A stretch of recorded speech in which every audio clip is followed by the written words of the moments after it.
Welcome students. To be continue our second question.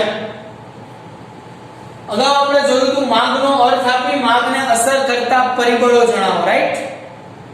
અને એ જે પરિબળો હતા એમાં આપણે અર્થ જોયો હતો અને સાથે પેલું પરિબળ જોયું હતું કે વસ્તુની કિંમત. મેઈન બે પરિબળો અસર કરે છે, એક કિંમત અને બીજું કિંમત સિવાયના પરિબળો. તો આજે આપણે કિંમત સિવાયના જે પરિબળો છે એના વિશે ચર્ચા કરીશું. પહેલા લેક્ચરમાં આપણે કિંમત જોયું હતું, તમે લખી નાખેલું હશે, રેડી? આજે એમાં જ પછીનો પોઈન્ટ હેડિંગ લખવાનું કિંમત સિવાયના પરિબળો, અને જે પરિબળો છે એ બધાની ડિટેલ તમારે લખવાની રહેશે. ડન? પછી આપણો ક્વેશ્ચન નંબર સેકન્ડ છે તે કમ્પ્લીટ થશે. તો વી સ્ટાર્ટ કે માંગનો અર્થ આપણે જોયેલો જ હતો, એમાં કિંમત પરિબળ જોયેલું હતું જે અસર કરે છે. હવે કિંમતની વાત આપણે જોઈ તો એમાં વ્યસ્ત સંબંધ ધરાવે છે, રાઈટ? આપણે જોયું હતું કે કિંમત વધારે હોય તો માંગ ઓછી હશે, અને કિંમત ઓછી હશે તો માંગ વધારે હશે. આ પરિબળ આપણે જોયેલું હતું, રાઈટ? અને જે સાચું જ છે, ખોટું નથી. પણ કિંમતને થોડી વાર સાઈડમાં મૂકીએ અને કિંમત સિવાયના પરિબળો વિશે ચર્ચા કરીએ, જેમાં ડાયરેક્ટ કિંમત અસર ન કરતી હોય, ઇનડાયરેક્ટ કરતી હોય અસર. તો પહેલું છે ગ્રાહકની અભિરુચિ અને પસંદગી. પહેલો પોઈન્ટ છે ગ્રાહકની અભિરુચિ અને પસંદગી. ઘણીવાર શું છે કે ગ્રાહક, તમે જો વેપારી પદ્ધતિ સાથે તો આવા કોઈ કોન્સેપ્ટ સાથે સંકળાયેલા આવશો તમને વધારે ખબર હશે કે ગ્રાહકની, જ્યારે તમે તમારી સ્ટોપ ઉપર બેઠા હો ને ત્યારે તમને ખબર પડે અનહદ પ્રકૃતિના માણસો આપણી સામે આવતા હોય. બધાની મેન્ટાલિટી એકથી એક ચડિયાતી હોય. ડ્રેસ વાળાની છે, સાડી વાળા આ દેખાડો તો, ઓલી દેખાડો તો, ઓલો કલર દેખાડો તો ઈ હારો છે, ઓલો કલર દેખાડો ઈ હારો છે, આના કરતા આમ દેખાડો તો તમે જો 30-40 સાડી મૂકી દીધી ઓલા, એકેય પસંદ ન હોય. જામ્યું નહીં. વાં જોઈ હતી ને એ મસ્તીની હતી હો. વાં આપણે ડ્રેસ જોયો હતી બહુ સારો હતો, વાં આપણે જીન્સ જોયું હતી બહુ સારું હતું, તો ત્યાંથી લઈ લે. કેમ અહીંયા આવ્યા? અભિરુચિ. ત્યાં એમ જ કીધું હોય કે આ ગમતું નથી, બીજે જોઈ આવી, હાલો ને. માણસની અભિરુચિ કહેવાય, મેન્ટાલિટી કહેવાય. તો ગ્રાહક છે એની જો ગ્રાહક છે બજારનો રાજા છે, આપણે એને કઈ ના ન પાડી શકીએ, પણ એક મેન્ટાલિટી હોય તો ગ્રાહકની અભિરુચિ અને પસંદગી પોઈન્ટ તરફ આપણે આગળ વધીએ કે અત્યારનો સમય છે એમાં તમે જો ફેશન, રુચિ, ટેવ, તો ગ્રાહકની રુચિ, ટેવ, પસંદગી, ફેશન વગેરે વસ્તુની માંગ ઉપર અસર કરે છે. શેના ઉપર અસર કરે છે? વસ્તુની માંગ ઉપર અસર કરતું જોવા મળે છે. હવે ગ્રાહકની પસંદગી ત્યાર પછી આગળ ગમો અણગમો. આ ગમે છે, આ નથી ગમતું, આ ઓના કરતા સારું છે, આના કરતા સારું દેખાડો. કારણ કે ગ્રાહક બજારનો રાજા એટલા માટે કીધું કે પૈસા દઈ, ઓછા પૈસા દઈ, એની મેન્ટાલિટી હોય કે સારામાં સારી વસ્તુ ખરીદવાનો આગ્રહ રાખતો હોય. દરેક ગ્રાહક આપણે હોય તો આપણી જ હાલત હોય. ગમો, અણગમો, શોખ વગેરેને કારણે માંગમાં ફેરફાર આવી શકે છે, કારણ કે બધું ફ્લેક્સિબલ હોય એટલે માંગમાં શું આવી શકે છે? ફેરફાર આવી શકે છે. આજના ઝડપી અને માહિતી સંચારના યુગમાં ગ્રાહકની પસંદગી પર ઘણા પરિબળો અસર કરતા હોય છે, અને કંપની પણ એવું જ વિચારે છે કે હું એવી વસ્તુ બનાવું કે જે ગ્રાહકને ગમે. તેથી ગ્રાહકની પસંદગી અને અભિરુચિ બદલાય છે અને તેની અસર વસ્તુની માંગ ઉપર પડે છે. તેથી જ કહેવાય છે કે વસ્તુની માંગ છે, કોઈ પણ વસ્તુ હોય એની જે માંગ છે એ માંગ એ વ્યક્તિની પસંદગી દર્શાવે છે. હવે બધા વ્યક્તિની પસંદગી અલગ અલગ હોય. ઘણા લોકોને વિન્ટેજ વસ્તુ પસંદ હોય, ઓર્ડિનરી વસ્તુ પસંદ હોય, જૂની પુરાણી વસ્તુ પસંદ હોય, તો એની માંગ એ પ્રમાણે હોય માટે આપણે ના ન પાડી શકીએ. તો ગ્રાહકોની પસંદગી કે અભિરુચિ અમુક વસ્તુની તરફેણમાં બદલાય, અમુક વસ્તુની તરફેણમાં એટલે ની સામે બદલાય તો તે વસ્તુની માંગ શું થઈ જાય છે? ઓટોમેટિક વધી જાય છે. ઘણીવાર અમુક છે ને ડિપેન્ડન્ટ હોય. તું કે તો કેવી વસ્તુ છે, તને શું ગમે છે, તને ગમી આ વસ્તુ તો હું લઉં. સમજો, આનાથી વિરુદ્ધ ગ્રાહકની પસંદગી, રુચિ તે વસ્તુની વિરુદ્ધમાં બદલાય તો તે વસ્તુની માંગ ઓટોમેટિક શું થવા માંડે છે? ઘટવા લાગે છે. વિદ્યાર્થી મિત્રો, શું થવા લાગે છે? ધીમે ધીમે ધીમે ઘટવા લાગે છે. કારણ કે માણસ છે. શું છે? માણસ છે.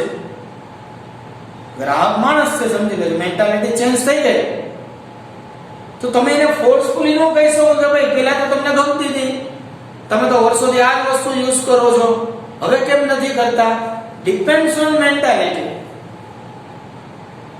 એ ચેન્જ થઈ જાય તો એ નવીન વાત નથી, સમજી લેજો. કોઈ પણ સમાજ માટે, એ સમાજ માટે કોઈ નવીન વાત નથી. આ ખાસ માઇન્ડમાં ક્લિયર રાખજો, સમજી લેજો.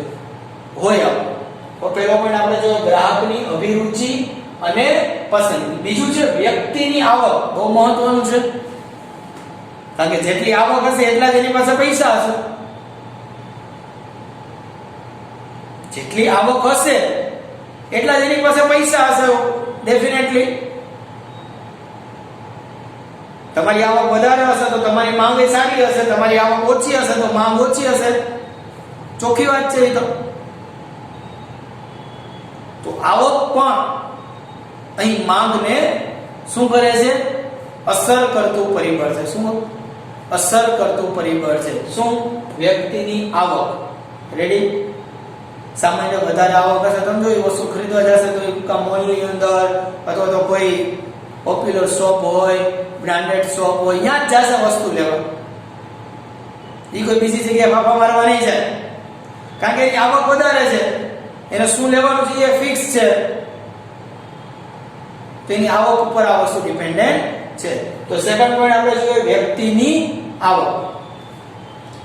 ગ્રાહકની આવક અને વસ્તુની માંગ વચ્ચે સીધો સંબંધ છે. કેવો સંબંધ છે? સીધો સંબંધ છે. કારણ કે બે એકબીજા ઉપર કેવા હોય છે? ડિપેન્ડન્ટ હોય છે. કેવા હોય છે? ડિપેન્ડન્ટ જોઈ શકાય છે. એટલે કે ગ્રાહકોની આવક જો વધે, કોઈ પણ ગ્રાહક હોય એની આવક જો વધે તો માંગ છે તો ઓબ્વિયસલી વધે જ છે. માંગ શું થાય છે? વધે જ છે. આમ આવક વધતા, આવક છે તે વધતા, ગ્રાહકની ખરીદ શક્તિ વધતા માંગ પણ વધી જાય છે.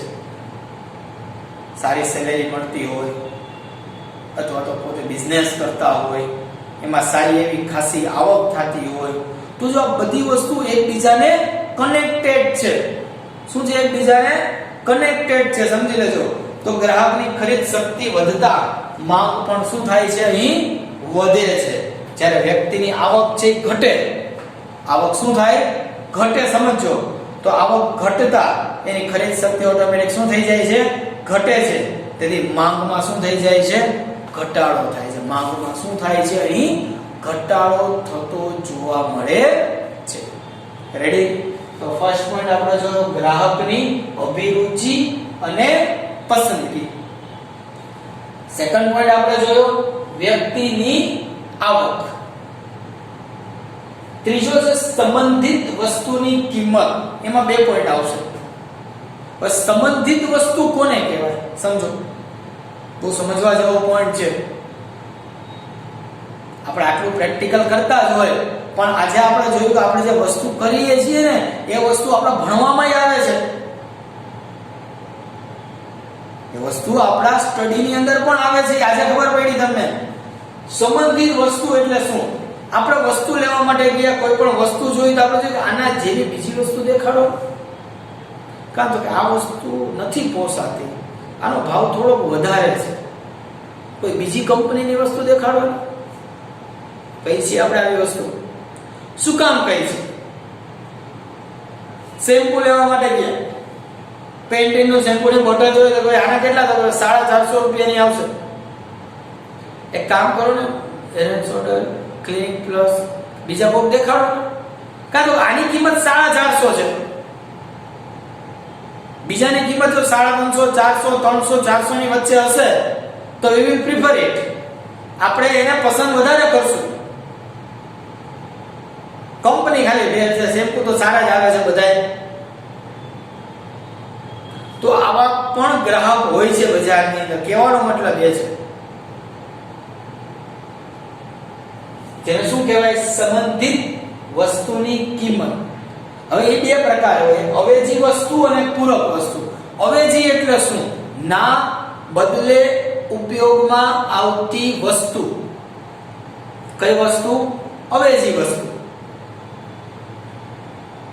કે આપણે પોર્ટેબલ લાઈટ લેવા માટે ગયા, એલઈડી લાઈટ લેવી છે તો ઘણી બધી કંપનીની આવે. સિસ્કા ની લ્યો તો કોઈ સાહેબ 450 રૂપિયાની આવશે, તો કે આ ને ફિલિપ્સ ની આપો ને કેની કેટલી? ઈ સસ્તી છે, 400 રૂપિયાની છે. તમે જો વોલ્ટેજ સેમ છે, ખાલી કંપની ફરે ભાવ ફરી ગયા છે, તો અવેજી વસ્તુ થઈ કે કામ કો 450 થોડા કે 400 માં લઈ લ્યો ને, ખાલી જ કંપની છે ફિલિપ્સ, કાઈ વાંધો નહીં. તો માર્કેટમાં આવું જોવા મળે છે વિદ્યાર્થી મિત્રો, અને એની અસર સીધી કોની ઉપર થાય? માંગ ઉપર. એટલે છોકરાઓ, બધી કંપનીઓ જ્યારે પોતાની પ્રોડક્ટના ભાવ ડિસાઈડ કરે ને, આ બધી કંપનીઓ જ્યારે પોતાની પ્રોડક્ટ હોય એના જ્યારે ભાવ ડિસાઈડ કરે ને, ત્યારે એની હરીફ કંપનીના ભાવને, એની ક્વોલિટી, એની ક્વોન્ટિટી ને ધ્યાનમાં રાખી અને એની આજુબાજુના ભાવ ડિસાઈડ કરે. નહીતર થાય કેવું ખબર છે કે એની વસ્તુ વેચાય જ નહીં. અને માણસ અવેજી વસ્તુની પ્રાઇસ ઉપર ડિપેન્ડન્ટ વધારે હોય. હોટલમાં જમવા જાય તો કોઈ પિઝા ખાવા જો માં 200 રૂપિયામાં અનલિમિટેડ મળે, તો તમે જુઓ જેટલી પણ પિઝા બનાવતી ફ્રેન્ચાઇઝીઓ હશે એના ભાવ 200 ની આજુબાજુમાં જ હોય. કોકના 250 હોય, કોકના 250 હોય, કોકના 180 190 હોય. કોઈ 400 રાખે તો કોઈ જાય જ નહીં. કામ તો કે ના ના 400 રૂપિયા થોડા અનલિમિટેડ માં દેવાય. સિમ્પલ લોજિક છે. શું કામ આવ્યું? સંબંધિત વસ્તુની કિંમત એટલે અવેજી વસ્તુ. તો માર્કેટમાં તમે ઘણી બધી વખત ઘણી બધી જગ્યાએ સર્વે કરેલો હશે કે જે માંગને ઇનડાયરેક્ટલી અસર કરે છે. રેડી? તો આપણે થર્ડ પોઈન્ટ તરફ આગળ વધીએ. સંબંધિત વસ્તુની કિંમત. કોઈ પણ વસ્તુ અન્ય વસ્તુ સાથે બે સંબંધથી જોડાયેલી હોય, કાંઈ અવેજી હોય જે આપણે ભણ્યા તે, કાં તો એ પૂરક હોય, તો અવેજી વસ્તુની કિંમત એટલે શું? એક વસ્તુના સ્થાને બીજી વસ્તુ વાપરી શકાતી હોય, એક વસ્તુના સ્થાને બીજી વસ્તુ વાપરી શકાતી હોય તો તેવી વસ્તુઓ જે છે તે એકબીજાની અવેજી વસ્તુ કહેવાય. શું કહેવાય? અવેજી વસ્તુ કહેવાય. અહીં મૂળ વસ્તુની કિંમતમાં ફેરફાર ન થાય, પરંતુ અવેજી વસ્તુની કિંમતમાં ફેરફાર થાય તો મૂળ વસ્તુની માંગમાં પણ ફેરફાર થાય છે. વસ્તુમાં ફેરફાર થઈ જાય એટલે કિંમતમાં નાનો મોટો શું થઈ જાય છે? ફેરફાર થઈ જાય છે. તમારે જે વસ્તુ લેવી છે, તમારે જે વોલ્ટેજની લાઈટ લેવી છે, એ જ વોલ્ટેજની લાઈટ આવે છે, પણ કંપની બદલાઈ જાય છે. કંપની શું થઈ જાય છે? ખાલી ચેન્જ થઈ જાય છે. મોબાઈલમાં સિમિલર તમે જો કંપની બદલાવો તો સેમ કન્ફિગરેશનનો મોબાઈલ છે એ પ્લસ માઈનસ કિંમતમાં આવી જાય. શું થયું? અવેજી વસ્તુની કિંમત. એવી રીતે પૂરક વસ્તુ. પૂરક એટલે શું? આનાથી તદ્દન વિરોધી, જોઈન્ટ આવે વસ્તુ. કેવી વસ્તુ? પૂરક વસ્તુ. અને સગેન I told you કેવી વસ્તુ કહે છે? અહીં પૂરક વસ્તુ કહે છે. સમજી લેજો કે અમુક વસ્તુ લેવા માટે તમારે બીજી વસ્તુ લેવી જ પડે. અત્યારે તો બધા મેજોરિટી મોબાઈલની હમણાં વાત નીકળી તો આપણે કહી શકીએ કે મેજોરિટી નવા મોબાઈલ તમે લો, તમે જો હેન્ડ ફ્રી નથી આવતી. પૂરક વસ્તુ થઈ. ચાર્જર ખોવાઈ ગયું તો તમારી પાસે જે કંપનીનો મોબાઈલ હોય એ જ કંપનીનો ચાર્જર લ્યો તો વ્યવસ્થિત ચાર્જ થાય. બીજા બધા ચાર્જર ચાલે પણ એના જેટલું સુપર ફાસ્ટ ન થાય. તો આ બધું શું થયું? પૂરક વસ્તુ. એક વસ્તુ માટે તમારે બીજી વસ્તુ એની પૂરક છે એ લેવી જ પડે. જમવા ગયા, પંજાબી ખાવું છે, ચાલો શું થયું? પૂરક વસ્તુ. વિચારો શાક મગાવો, રોટી તો કે નથી મગાવી, હાલશે, શાક એટલું ખવાય? નો જ ખવાય. તો હોટલ વાળાને ખબર છે શાક મગાવશો તો હારે રોટી, નાન, વોટેવર મગાવવાના જ છે. શું થયું? પૂરક વસ્તુ.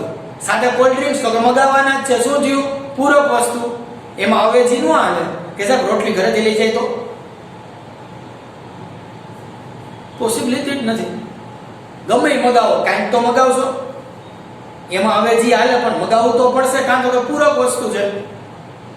એમ ચાર્જર ખોવાઈ ગયું, ઓરિજિનલ ડુપ્લિકેટ હાલે, એની અવેજી વસ્તુ થઈ, પણ પૂરક વસ્તુ પણ સાથે થાય કે વસ્તુ તો જોશે જ. તો પૂરક વસ્તુ આપણે જોઈએ કે પૂરક વસ્તુની કિંમત. પૂરક વસ્તુ એટલે અમુક વસ્તુનો ઉપયોગ કરવા માટે જરૂરી એવી બીજી વસ્તુ. આવી વસ્તુ હંમેશા એકબીજા સાથે શું હોય તો કે જોડાયેલી જ હોય. આ વસ્તુ છે તે એકબીજા સાથે શું હોય? જોડાયેલી હોય. એટલે કે એક વસ્તુના વપરાશ માટે બીજી વસ્તુ વાપરવી આવશ્યક હોય. શું હોય? આવશ્યક હોય એટલે જરૂરી હોય. દાખલા તરીકે બોલપેન અને રિફિલ. ઓકે, હવે તો યુઝ એન્ડ થ્રો બોલપેન આપણે યુઝ કરીએ જ છીએ, પણ સારી કંપનીની તમે બોલપેન યુઝ કરતા હોય તો રિફિલ શું છે? પૂરક વસ્તુ છે. મોટર કાર અને પેટ્રોલ, અહીં મૂળ વસ્તુની કિંમતમાં ફેરફાર ન થાય. એકવાર મોટર કાર લઈ લીધી પછી એમાં કઈ ચેન્જીસ ન થાય, પણ પેટ્રોલના ભાવ બદલે એ જરૂરી છે. બોલપેન એકવાર સારી લઈ લીધી પછી રિફિલનો જ ખર્ચો કરવાનો રહે તો ફેરફાર ન થાય, પરંતુ પૂરક વસ્તુની કિંમતમાં ફેરફાર થાય તો પણ મૂળ વસ્તુની માંગ પર તેની અસર જોવા મળે છે. કે માણસ વિચારે કે બ્રાન્ડેડ ફોર વ્હીલ લીધી તો ફોર વ્હીલ તો માની લો આપણે લઈ લીધી 50 લાખની લીધી, પણ એમાં ગેસ કીટ ફિટ નહીં થાય. એમાં ગેસ કીટ ફિટ નહીં થાય. હવે એવરેજ તો કે જો ને 10 ની માંડ આપે છે, અમુક તો જો કે 6-7 ની એવરેજ આપે છે. અને પેટ્રોલના ભાવ તો એ તો 90 રૂપિયા આસપાસ પહોંચી ગયા. જો 80-90 રૂપિયાનું પેટ્રોલ તો એ તો મોંઘું પડશે. તો અવેજી વસ્તુ, પૂરક વસ્તુ આને ડિપેન્ડન્ટ હોય કે પૂરક વસ્તુ હોય તેના ભાવમાં પ્લસ માઇનસ ચેન્જીસ થાય. રેડી?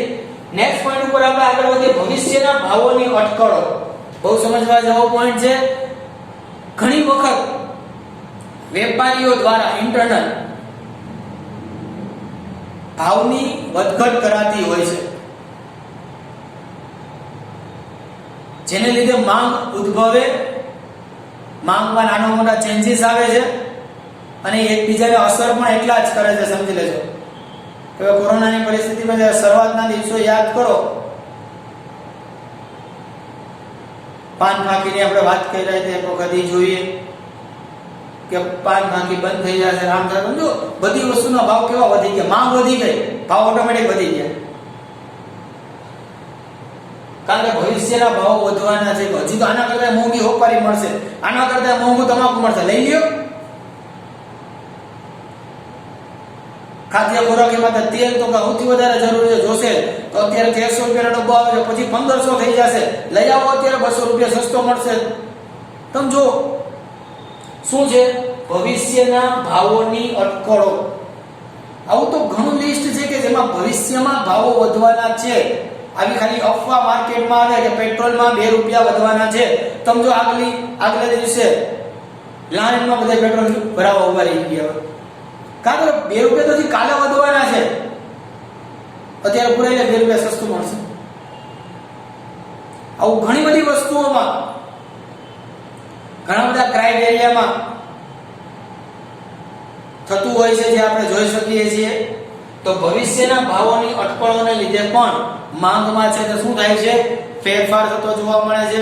તો માંગને અસર કરતા પરિબળોમાં જે કિંમત સિવાયના પરિબળો કહેવાય છે, એમાં આપણે જોવાનું છે ભવિષ્યના ભાવોની અટકળો. રેડી?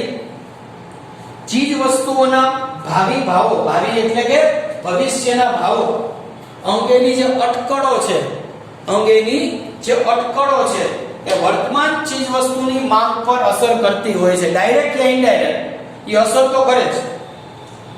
જો ભવિષ્યમાં ભાવો વધવાની અટકળ હોય, એવો અંદાજ હોય કે ભાવ વધવાના છે, તો વર્તમાનમાં વસ્તુની માંગ ઓટોમેટિક વધી જાય છે. વર્તમાનમાં એટલે અત્યારના સમયમાં વસ્તુની માંગ છે તે ઓટોમેટિક શું થઈ જાય છે, વધી જાય છે. અને જો ભવિષ્યમાં ભાવો ઘટવાના હોય, વિરુદ્ધ પરિબળ હોઈ શકે, વિરુદ્ધ પરિસ્થિતિ પણ હોઈ શકે, તો ભાવો ઘટવાની અટકળ હોય તો વર્તમાનમાં વસ્તુની માંગ શું થઈ જાય છે, ઓટોમેટિક ઘટી પણ જાય છે. સમજી લેજો. ડિપેન્ડ્સ ઓન સિચ્યુએશન હોય કે માંગ વધે પણ ખરી ને ઘટે પણ ખરી, ભાવ વધે પણ ખરા ને ઘટે પણ ખરા. આ બંને એકબીજા ઉપર ક્રોસ થતા જોઈ શકાય છે. રેડી? તો આપણે લાસ્ટ પોઈન્ટ તરફ આગળ વધીએ. વસ્તી અને તેનું વય જૂથ. જો આ સત્ય તમને ક્યાં જોવા મળે? ખબર છે, ગામડામાં વસ્તુ સસ્તી મળે, કારણ તો કે વસ્તી ઓછી છે, વય જૂથમાં ફેર પડી જાય. તો આ બંને વસ્તુ માંગ ઉપર ઇનડાયરેક્ટલી અને અમુક ડાયરેક્ટ અસર કરતી હોય. સમજી લેજો કે એક એજ થઈ જાય પછી એ વ્યક્તિની બજારમાં વસ્તુની માંગ, અને ટીનેજર હોય એની બજારમાં વસ્તુની માંગમાં you can tail very well કે ખાસો એવો તફાવત હોય છે. તો અહીંયા વસ્તી અને તેનું વય જૂથ પણ અસર કરનારું પરિબળ ગણાય છે. રેડી? તમે જો પોઈન્ટની અંદર કે વસ્તીનું પ્રમાણ પણ માંગને અસર કરતું એક મહત્વનું પરિબળ છે. વસ્તીનું પ્રમાણ પણ માંગને અસર કરતું એક મહત્વનું પરિબળ છે. દેશની વસ્તીમાં પ્રમાણમાં માંગ હોય છે કે દેશની વસ્તી વધારે તો સામે વસ્તુની માંગ પણ વધારે જોઈ શકાય છે. પરંતુ જો વસ્તી વધે, વસ્તીમાં હજી વધારો થાય તો તમે જોઈ શકો છો માંગમાં પણ શું થાય છે, વધારો થાય છે. માંગમાં શું થાય છે, વધારો થાય છે. અને વસ્તી ઘટે, વસ્તીમાં શું થાય, ઘટાડો થાય. તો વસ્તી ઘટે તો માંગમાં પણ શું થાય છે, ઘટાડો થાય છે. આમ આ ઉપરાંત વસ્તીના વય જૂથમાં થતા ફેરફાર વસ્તુની માંગમાં પણ શું લાવે છે, પરિવર્તન લાવે છે. નાના મોટા શું લાવે છે, પરિવર્તન લાવે છે. રેડી? તો વિદ્યાર્થી મિત્રો તમે જોઈ શકો છો કે આપણે અહીંયા માંગનો અર્થ અને માંગને અસર કરતા પરિબળો, માંગનો અર્થ અને માંગને અસર કરતા પરિબળો, આ ક્વેશ્ચન આપણે અહીંયા કમ્પ્લીટ કર્યો. અહીંયા સુધી તમારે તમારી બુકની અંદર રાઈટ ડાઉન કરવાનું છે. ટોટલ આપણે વિદ્યાર્થી મિત્રો ચેપ્ટર નંબર 2 માં ચેપ્ટર નંબર 3 માં 2 ક્વેશ્ચન ભણ્યા. કેટલા ક્વેશ્ચન સ્ટડી કર્યા આપણે? 2 ક્વેશ્ચન છે તે સ્ટડી કર્યા. અને બંને ક્વેશ્ચન તમારે તમારી બુકની અંદર વ્યવસ્થિત રાઈટ ડાઉન કરવાના રહેશે. રેડી? બધા 5 માર્કના ક્વેશ્ચન છે, ખાસ ધ્યાનમાં રાખજો. એટલે લેન્ધી હશે પણ આને આપણે ધીમે ધીમે એટલે સ્ટડી કરી છે કે જેથી કરીને આપણે ગમે ત્યારે પાકું કરી શકીએ. ઓકે? બને ત્યાં સુધી તમે એકવાર જ્યારે ફેસબુકમાં લખો તો સાથે એવું પણ રાખો કે એકવાર રફ નોટમાં પણ તમારી જાતે લખવાનું રાખજો, કારણ કે બધા લેન્ધી ક્વેશ્ચન છે, થોડા ડિફિકલ્ટ પણ છે. તો 1-2 વાર તમે જોઈને પણ લખશો તો મોઢે આવડી જશે તો તમને તકલીફ નહીં પડે. Okay? From my side, this question is over. Ready? Next lecture માં આપણે next question તરફ આગળ વધીશું. Thank you.